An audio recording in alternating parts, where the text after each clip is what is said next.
안녕하세요, 엘렉트로캠입니다. 오늘도 어제 이어 테슬라의 그런 AI 데이 리뷰를 좀 더 이어갈까 하는데 이번이 마지막이지 않을까 싶습니다. 그나저나 구독자님께 정말 감사드립니다. 좋은 댓글, 좋은 정보가 되는 댓글들을 남겨주셔서 너무 잘 정리해 주셔서 그런 깔끔한 또 정리를 베이스로 또 어제 이제 부족했던 점들을 추가할까 합니다.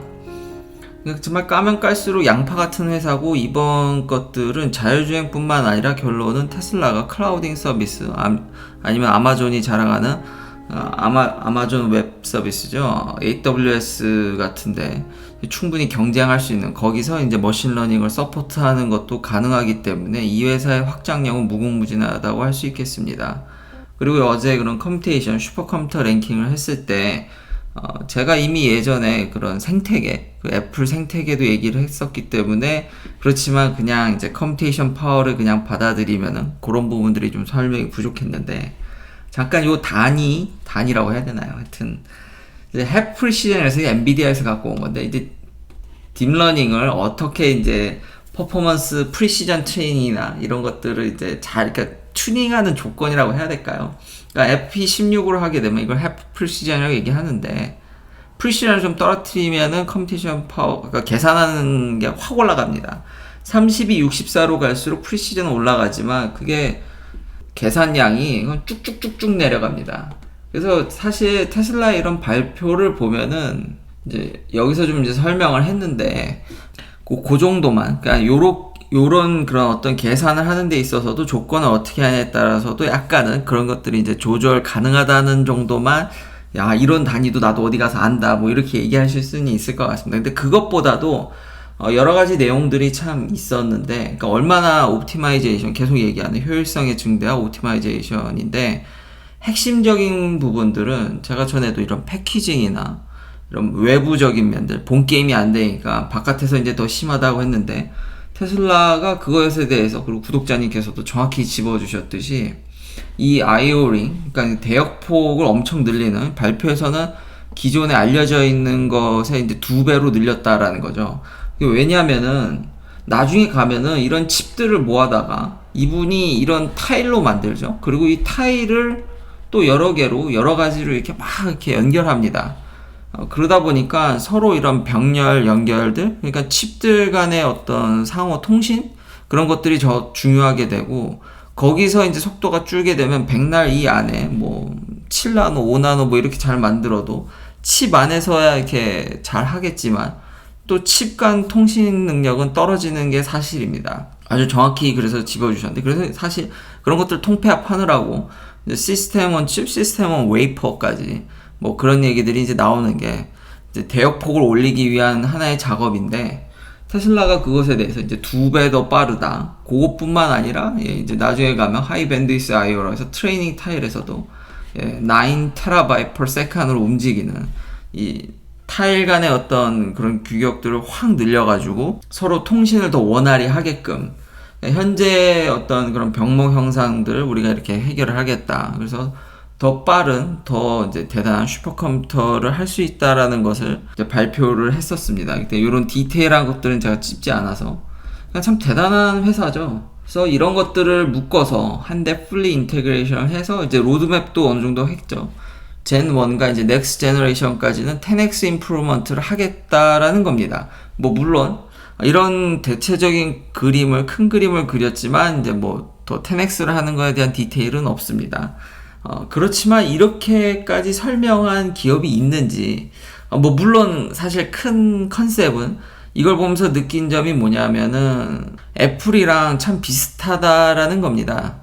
그러니까 각자 자기 생태계에 들어오면 그것에 맞춰서 최대한 옵티마이즈를 해서 최상의 성능을 끌어내는, 옛날 제가 애플 얘기했을 때도 했던 얘기인데, 지금 인텔 칩하고 좀 비교를 해보면은 참고로 이 모델분 좀 문제가 있긴 한데, 그건 이제 나중에 얘기를 하고요. 이제 PC vs 맥을 하면서 이 인텔에서 갖고 온 겁니다. 그러니까 M1이랑 비교한 게 있는데, 실제로 M1 성능을 보면은 범용성으로 쓰면은 그렇게 인텔 대비 뭐 빠르다고 이야기하기 힘듭니다.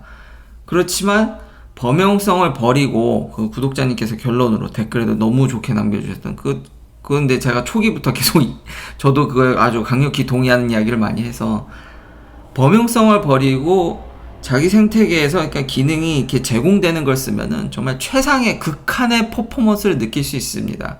제가 이 M1의 이 위력은 어떻게 느끼냐면은 지금 제가 맥미니를 M1을 갖고 있는 그때 노트북을 날려먹어서 물론 수리해서 다시 갖고 왔지만 그 예전 영상에 보면 그런 제가 M1에 대한 얘기를 한 적이 있습니다. 이게 속도가 진짜 거의 미쳤습니다.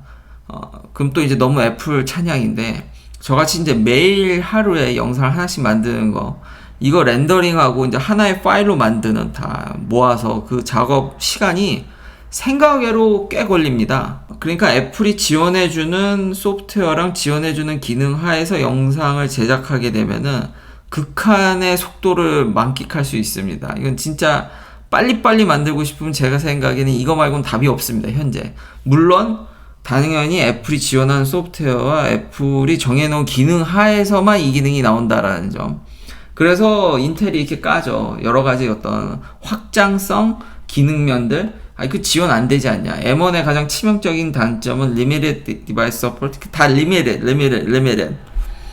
그러니까 애플이 정해놓은 규격 그 바운더리 안에서만 뭘 하겠다 그러면은 근데 배터리도 오래 가고 성능은 좀 말할 것도 없고 그럼 뭐 이거 진짜 정말 이렇게 영상 만들어 놓고 제가 만약에 윈도우나 이런 걸로 작업했으면은 그렇죠. 저는 그렇게 뭐 화려한 영상이나 기능을 사용하지 않으니까 그러면 그것도 렌더링하고 합치는데 그냥 막연히 기다려야 되는 그 시간 풀 HD임에도 불구하고 꽤 시간이 걸립니다. 근데 애플로 이걸 쓰게 되면은 그 시간이 말도 못하게 줄거든요.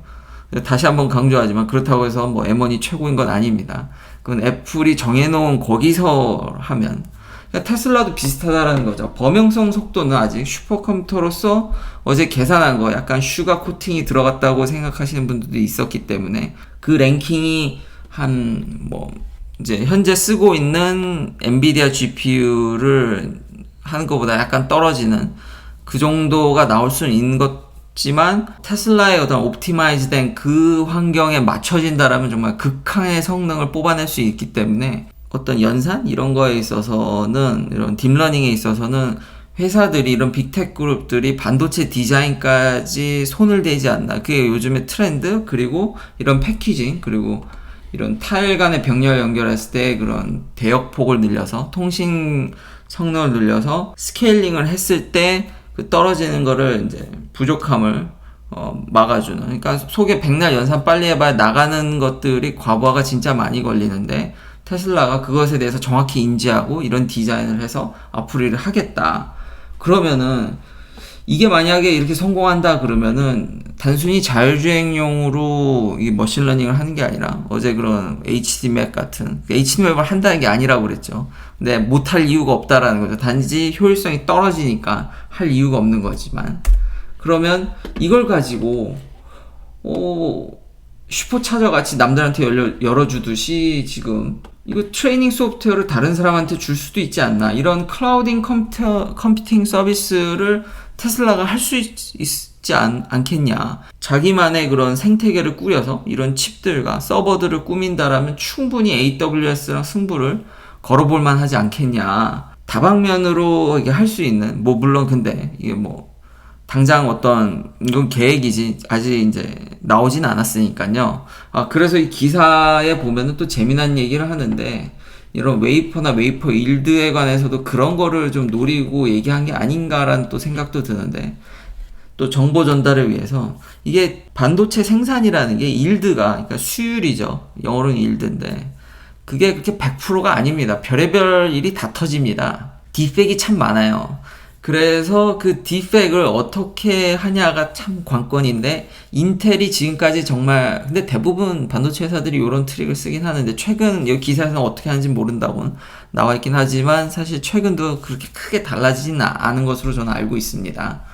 그러니까 디펙이 좀 생기면은 얘는 좀 성능을 다운시켜서 그러니까 여러 가지 반도체를 패브리케이션 해서 얘는 잘 만들었네. 이거 수율도 잘 나왔고 이제 디펙 없이 나오면 그건 이제 i9으로 뭐가 좀 이제 안 좋아지면 그거 부분을 좀 잘라서 자른다는 표현이 맞는지 모르겠는데 이제 좀 다운시켜서 i7, 뭐 i5, i3 최상의 칩만 뽑아낸다 그러면 나머지는 그냥 버리게 되면 너무 아까우니까 작동되는 만큼만 이제 살려가지고 안전 마진으로 그렇게 해서 이제 CPU를 등급을 나눠서 이게 파는, 그래서 수율을 정말 극한으로 끌어올리는 그런 전략을 썼었는데, 이런 칩들은 정말 다 온전히 이론상 맥시멈 퍼포먼스를 구현하려면 다 좋게 나와야 되니까 수율도 이게 엄청 높여야 되는데 그러기는 현실적으로는 어렵고, 뭐 그런 문제들을 언급하기 위해서 이런 얘기를 하지 않았나 기사에서, 이 클린 테크니카에서 마지막에 이런 부분이 있어서, 그러니까 반도체가 생각외로 수율이 그렇게 최고 마지막 디바이스 단어에 가면 그렇게 좋진 않습니다. 근데 그것들을 약간 이런 트릭으로 여태까지 이제 차등해서 팔았다. 그러니까 만드는 건 다 똑같이 만들었는데 제대로 나오면은 비싸게 이제 높은 걸로 팔고, 안 좋게 나오면 이제 안 좋게 파는 거죠. 근데 이런 도조칩, 웨이폰 스케일로 했을 때 그런 일드 같은 경우도 그러니까 막대한 비용이 들어갈 텐데 테슬라가 뭐 그런 거를 투자를 할지, 뭐 여러 가지 그런 문제들은 있지만 그래도 계획은 앞으로 어떻게 우리가 하겠다라는 계획이 굉장히 디테일하다. 그리고 이런 거 해가지고 결국 로봇까지 가는 회사가 AWS를 생각 안 할까라는 생각도 들었습니다. 여튼 이런 병렬로 엄청 다 이런 네트워킹을 연결했을 때 그런 버틀렉, 대역폭 그런 것들에 대해서 상당히 고민을 했다. 그리고 엄청나게 그걸 늘려놨다.